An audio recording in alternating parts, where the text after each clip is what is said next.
सबको नमस्कार। जैसे कि आप सभी देख सकते हैं कि ये है समुद्र मंथन की पूरी तस्वीर। इस तस्वीर के अंदर देवता और दानव हैं, वो एक साथ वासुकी को रस्सी बना के पूरा समुद्र मंथन कर रहे हैं। आप इसकी पूरी तस्वीर देख सकते हैं। उदयपुर के अंदर स्थित है राजसमंद, उदयपुर राजसमंद में स्थित ये इतना ये बनाया हुआ है। अब देखिए, अब मैं आप सभी को इसके पीछे का इतिहास सुनाने वाला हूँ। एक बार क्या हुआ, ऋषि दुर्वासा के श्राप से जो देवता थे वो शक्तिहीन हो गए थे, उनके पास शक्ति नहीं बची थी। तो भगवान श्री इंद्र जो थे वो गए सीधा विष्णु भगवान के पास। वो विष्णु भगवान के पास गए और उन्होंने अपनी समस्या को रखा। तो विष्णु भगवान ने कहा कि मैं तुम्हारे को अमृत पिलाकर अजय और अमर कर सकता हूँ और तुम्हारी शक्तियाँ फिर से दिलवा सकता हूँ। तब फिर उन्होंने उसकी बात मानी और सीधा का सीधा जाके फिर उन्होंने दानवों को कहा कि तुम लोग समुद्र मंथन करो, देवता और दानव तुम सभी मिलकर समुद्र मंथन करो, जिससे तुम्हारे को मिलेगा अमृत। और उसी अमृत की वजह से तुम लोग हो जाओगे अमर, हमेशा के लिए अमर हो जाओगे। बाद में फिर देवता और दानव आए एक साथ। तो उन्होंने क्या किया, भगवान श्री कृष्ण के पास अपना सुदर्शन चक्र है, तो उसी सुदर्शन चक्र से इन्होंने सबसे पहले पर्वत को काटा, मंदार नामक पर्वत को काटा। और जो ही उन्होंने काटा तब वो पर्वत जो था वो तो नीचे गिरने लगा। तो उन्होंने जिस पे वो सोते हैं वासुकी को इस्तेमाल किया और वासुकी ने उसको जकड़ लिया। फिर उसकी पूंछ इधर मुंह इधर ऐसे हो गए, तो उसको रस्सी के रूप के अंदर इस्तेमाल किया। फिर उन्होंने क्या किया कि वो सभी के सभी आ गए, तो इसको मंथनी के रूप के अंदर इस्तेमाल किया गया इस मंदार पर्वत को।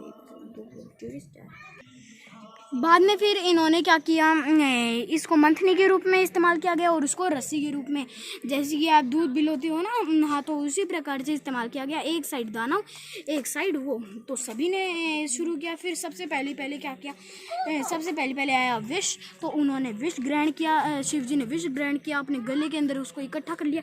इसी से नाम भगवान शिव का नाम रखा गया नीलकंठ।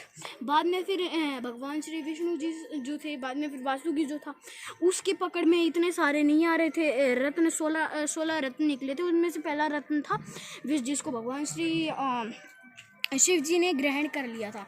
अब वो क्यों तो उन्होंने कैसे ग्रहण किया, सभी दानव जो थे वो विष से सभी दानव देवता सभी को खांसी के आने लगी और कोई भी इस विष को ग्रहण नहीं कर सकता था। तो इसलिए सभी के सभी वहाँ से निकल गए।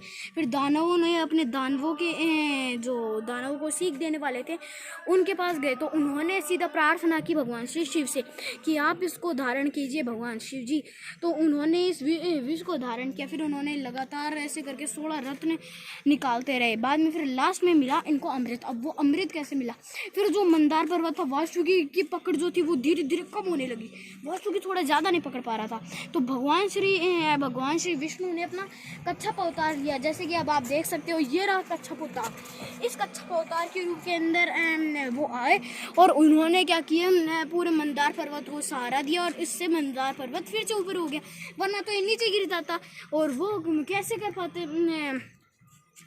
इसीलिए ये पूरा का पूरा हुआ था। बाद में फिर लास्ट के अंदर उनको अमृत मिला। तब भगवान श्री विष्णु जो थे वो सारे सभी के सभी एक सभा में आए, दैत्य भी और देवताओं भी सभी के सभी सभा में आए। बाद में फिर आखिर में जाके उन्होंने क्या किया कि भगवान श्री विष्णु जी थे, उन्होंने एक स्त्री का रूप धारण किया, सुंदर स्त्री का रूप धारण किया। उससे जो जितने भी दानव थे वो मोहित हो गए। और जैसे कि आप सभी को पता ही है कि देवताओं के पास अपनी शक्तियाँ नहीं थी, लेकिन पर फिर भी उन्होंने क्या किया, पर फिर भी वो पहचान गए कि भगवान विष्णु ही है। तो उन्होंने क्या किया, धीरे धीरे उन्होंने उनका मुँह मोड़ने लगी, फिर नाचने लगे भगवान श्री विष्णु। और आखिर में जाके उन्होंने बोला कि मैं बांट दूंगी आप सभी को। और उन्होंने क्या किया, सभी के सभी देवताओं को अपना अपना अमृत धीरे धीरे सभी देवताओं को बांट दिया। ऐसे करके देवता जो थे अजय अमर हो गए। ये पूरी की पूरी कहानी रही। आज के लिए इतना ही। जय हिंद, जय भारत। ये देखिए, अब आप पूरा का पूरा देख सकते हैं। ये पूरा अब आप देख लीजिए, ये हुआ था पूरा समुद्र मंथन।